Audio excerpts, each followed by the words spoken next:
샬롬 할렐루야. 욥기입니다. 욥기 7장 12절에서 14절이요. 내가 바다니까 용이니까 주께서 어찌하여 나를 지키시나이까. 주께서 꿈으로 나를 놀래시고 이상으로 나를 두렵게 하시나이다. 욥은 바다의 웅장함을 알고 있었으며 용을 위대한 동물로 생각했습니다. 그래서 바다나 용처럼 대단하지도 않고 하찮은 자신을 왜 하나님은 이처럼 상관하며 괴롭게 하시느냐는 것입니다. 만물을 다스리시는 하나님께서 예정하신 가운데 자신을 치셨다고 오해하고 있습니다. 욥은 잠이나 푹 잘 수 있다면 고통을 잠시나마 잊어버릴 텐데 잠이 오지 않아 잘 수도 없었습니다. 어쩌다 잠이 드는가 싶으면 악몽으로 인해 깜짝깜짝 놀라 깨어나곤 했지요. 그래서 하나님께서 잠도 재워주시지 않고 오히려 꿈으로 놀라게 하시며 이상으로 두렵게 하신다고 원망하는 것입니다. 그러나 믿음 있는 사람이라면 어려움의 원인을 나 자신에게서 찾아야 합니다. 시험 환난이 오면 하나님께서 지켜주시지 않은 이유를 깨달아 회개하고 통회자복해야 하는 것입니다. 그리고 전지전능하신 하나님께서 해결자가 되실 수 있도록 모든 짐과 염려를 맡겨 드려야 합니다. 마태복음 7장에 우리가 구하면 주시겠다 약속하셨고 찾으면 찾게 해 주실 것이며 두드리는 자에게 열릴 것이라고 말씀하셨습니다. 또한 어떻게 하면 질병이 틈타지 않고 어떻게 하면 질병을 치료받을 수 있는지 어떻게 하면 부유한 자가 되고 성공할 수 있는지 성경 곳곳에 자세히 알려주셨습니다. 이렇게 좋은 것만을 약속해 주신 하나님을 믿고 의지해야 합니다. 욥은 불면증으로 쉽게 잠들지 못하는 상황인데 그나마 잠시라도 잠이 들면 꿈마저도 괴롭고 편치 않았습니다. 꿈은 영적인 꿈과 혼적인 꿈으로 나눌 수 있습니다. 영적인 꿈은 내 영이 꾸는 꿈입니다. 세상 사람들도 가끔 영적인 꿈을 꿉니다. 비록 아담의 불순종 이후 영이 혼에 갇혀서 활동할 수 없고 하나님과 교통할 수 없는 상태이지만 깊은 마음에서 영이 작동하여 영적인 꿈을 꾸기도 하는 것입니다. 하나님을 믿는 사람들은 하나님께서 앞일을 알려주시거나 성령께서 알려주시는 꿈이 있습니다. 하나님께서 꿈을 통하여 시험 환난이 올 것을 알려주심으로 미리 대비하게 하실 수 있습니다. 어떤 문제를 놓고 기도하면 성령이 역사하여 꿈을 통해 답을 주시기도 하지요.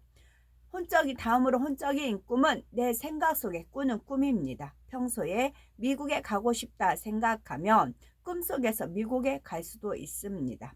만일 어떤 두려움을 갖고 있다면 꿈속에서 도둑에게 쫓기거나 나쁜 사람을 만나기도 하지요. 이런 생각 속의 꿈은 시간이 지나고 보면 대부분 맞지 않습니다. 그러므로 모든 육신의 생각을 벗어버리고 온전히 진리의 사람이 되기 전까지는 너무 꿈에 의존할 필요는 없죠. 욥기 7장 15, 16절 이러므로 내 마음에 숨이 막히기를 원하오니 뼈보다도 죽는 것이 나으니이다. 나를 놓으소서 내 날은 헛것이니이다 했습니다.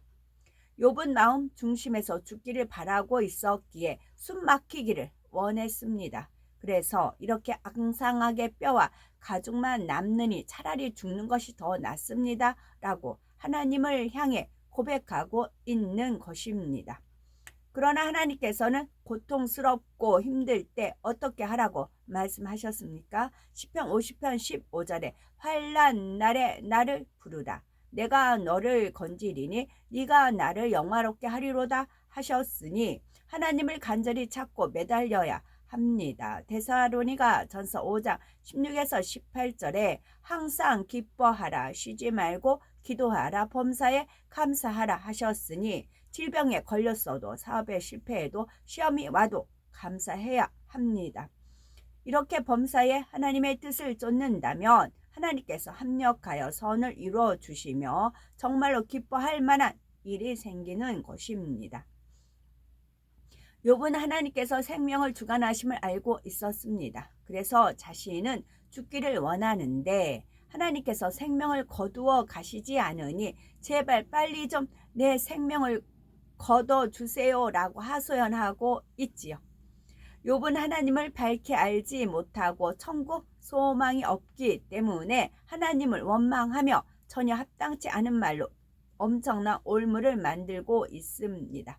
그러나 진리를 아는 우리는 생명 주신 하나님께 늘 감사해야 하며 결코 생명을 거둬달라는 기도를 해서는 안 되죠.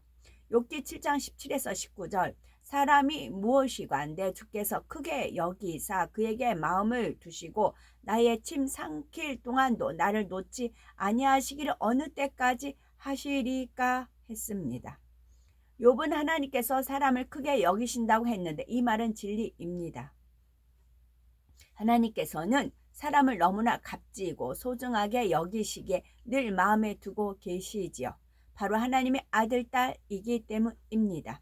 하나님께서는 우리 인생을 너무나 사랑하시고 크게 여기시기에 독생자 예수 그리스도까지 십자가에 내어 주심으로 구원의 길을 열어 주셨지요. 욥은 하나님께서 자신을 잠시도 놔두지 않고 분초마다 괴롭힌다고 표현하고 있지만 사실 하나님께서는 우리를 사랑하시기 때문에 항상 불꽃 같은 눈동자로 감찰하고 계십니다.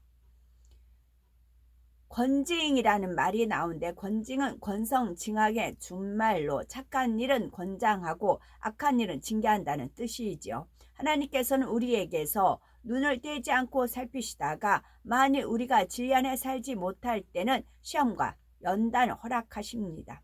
사생자가 아니고 참 아들이기에 죄에서 회개하고 돌이켜 빛 가운데 나올 수 있도록 인도하시는 것이지요.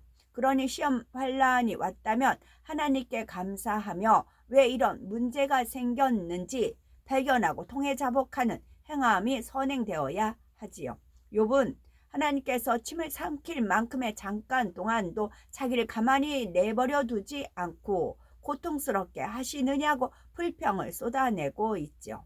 그러나 하나님께서 잠시도 우리를 외면하지 않고 간섭하시며 연단하시는 것은 우리를 사랑하시기 때문입니다. 욥은 아직 진리를 잘 알지 못했고 하나님에 대해서 지식적으로만 알았을 뿐 만나고 체험한 적이 없었습니다. 그래서 하나님께서는 욥이 진리에 어긋난 많은 모습을 깨달아 회개하고 참마음과 온전한 믿음으로 하나님을 사랑하고 섬기는 자녀가 될 수 있도록 연단을 허락하실 수밖에 없었던 것입니다. 욥기 7장 20절 사람을 감찰하시는 자여 내가 범죄하였은들 주께 무슨 해가 되오리까 어찌하여 나를 관역을 삼으셔서 스스로 무거운 짐이 되게 하셨나이까. 하나님께서는 우리의 마음과 생각과 뜻을 감찰하시는 분입니다. 이렇게 모든 것을 감찰하시고 정확히 아시는 하나님 앞에 인생이 어찌 변명하며 원망할 수 있겠습니까? 욥은 자신이 범죄한다고 해서 하나님께 무슨 해가 되겠느냐 말하는데 하나님의 자녀가 범죄하면 하나님께서는 많은 해를 받으십니다. 우리가 죄를 지으면 하나님과 우리 사이에 아버지와 자녀라는 관계가 허물어지기 때문에 하나님께서 가슴 아파하시죠. 또 죄를 지은 그 자녀가 멸망의 길, 곧 지옥으로 가기 때문에 너무나 마음 아파하십니다. 범죄한 자녀들이 하나님의 나라에 들어올 수 없고 하나님의 품에 안길 수 없기 때문에 마음 아파하시는 것이죠. 또 우리가 죄를 지으면 주님이 흘리실 보혈이 헛되이 돌아가기 때문에 하나님께 해가 되는 것입니다. 뿐만 아니라 우리가 죄를 지으면 마귀의 뜻대로 되어가기 때문에 하나님께서는 고통을 받으십니다. 마귀의 뜻은 하나님의 자녀들이 하나님을 대적하는 것이며 하나님의 나라와 의를 이루어지지 않게 하는 것입니다. 그러니 우리는 원수 마귀의 뜻이 아닌 오직 하나님의 뜻을 이루어 드림으로 하나님의 마음을 기쁘게 하는 효자, 효녀가 되어야겠지요. 욥은 어찌하여 나로 관역을 삼으셔서 스스로 무거운 짐이 되게 하셨나이까 말하는데, 이는 하나님 왜 굳이 나 같은 사람을 표적물로 삼으셔서 스스로 힘들어 하십니까? 이런 뜻이죠. 하나님을 원망하고 탄식하고 저주하다 못해 이제 하나님을 비웃는 말투가 되어가고 있습니다. 그러나 하나님께서는 욥의 원망과 조롱의 말까지 들으면서도 짐스러워하지 않으셨고 조금도 고통스러워하지 않으셨습니다. 하나님께서 욥을 미워해서 징계하시는 것이 아니라 오히려 사랑해서 허락하신 연단이기 때문이지요. 결국 욥이 아름다운 의인으로 변화될 것을 알기 때문에 이 모든 과정을 기쁨으로 참고 이기실 수가 있는 것입니다. 이것이 바로 우리 모두를 향한 아버지 하나님의 사랑입니다. 하나님께서는 우리 한 사람 한 사람이 장차 성결되어 참된 아들, 참된 딸로 나오기를 바라보시며 하루하루 인내와 기쁨으로 기다리고 계시죠. 욥기 7장 21절 주께서 어찌하여 죄악을 죄하여 버리지 아니하시나이까? 내가 이제 흙에 누우리니 주께서 나를 부지런히 찾으실지라도 내가 잊지 아니하리이다 했습니다. 욥은 처음에는 하나님께 나를 그냥 내버려 두세요. 이제 그만 생명을 거둬주세요 라고 했지만 한편으로는 자신을 용서해 주시고 치료해 달라는 마음입니다. 그런데 아무 응답이 없으니 이는 하나님이 욥의 허물과 죄를 용서해 주시지 않았기 때문이라고 설명하고 있습니다.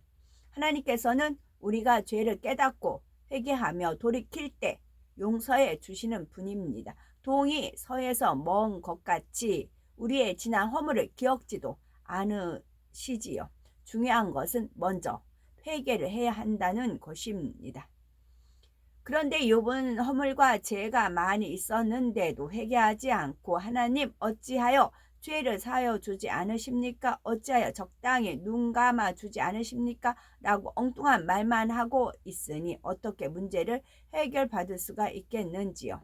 욥은 시험이 오기 전에는 하나님이 두려워서 번제도 드렸었는데 악창 가운데 고통을 받다 보니 이제는 두려움이 없어졌습니다. 음부에 내려가면 그만이지 빨리 죽어버렸으면 좋겠다고 탄식하고 있을 뿐이죠. 하나님을 믿는다는 성도님들 중에도 정작 하나님을 만난 체험이 없으면 욥처럼 하나님을 오해하기도 합니다. 따라서 우리에게는 하나님을 간절히 찾고 만나는 체험의 신앙이 매우 중요합니다. 잠언 8장 17절 나를 사랑한 자가 사랑을 입으며 나를 간절히 찾는 자가 나를 만날 것이다. 그런 뜻이죠.